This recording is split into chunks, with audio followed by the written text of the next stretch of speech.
One of the things that we lack in this chamber are the use of measurements, in particular numbers.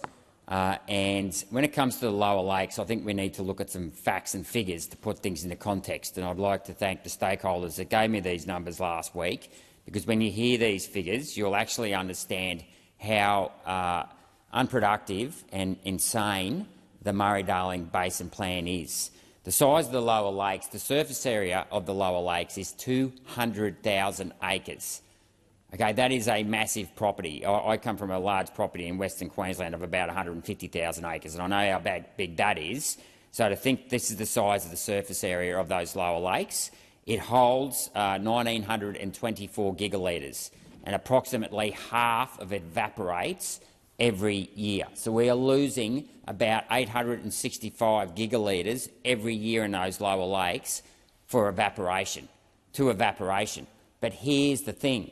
There's only 166 licence holders in that lower basin, the lower part of the St Murray River in southern South Australia, not northern South Australia near Renmark, and they only use 21 gigalitres. So we let 865 gigalitres go to the lower lakes and evaporate every year so that a small number of farmers can use 21 gigalitres. Now, that is completely insane.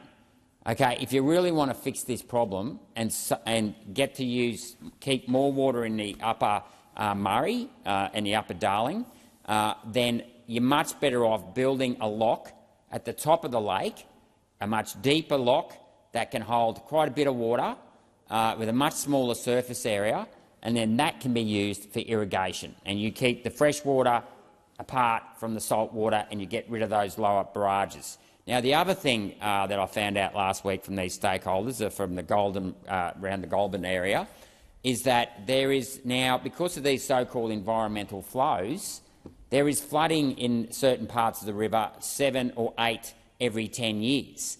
Now, normally you would get flooding, as we all know in Australia, every couple of times a decade.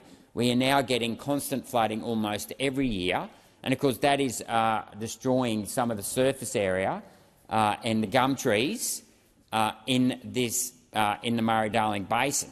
So, all for the idea of environmental flows, but you don't want these actual environmental flows to actually be destroying the environment.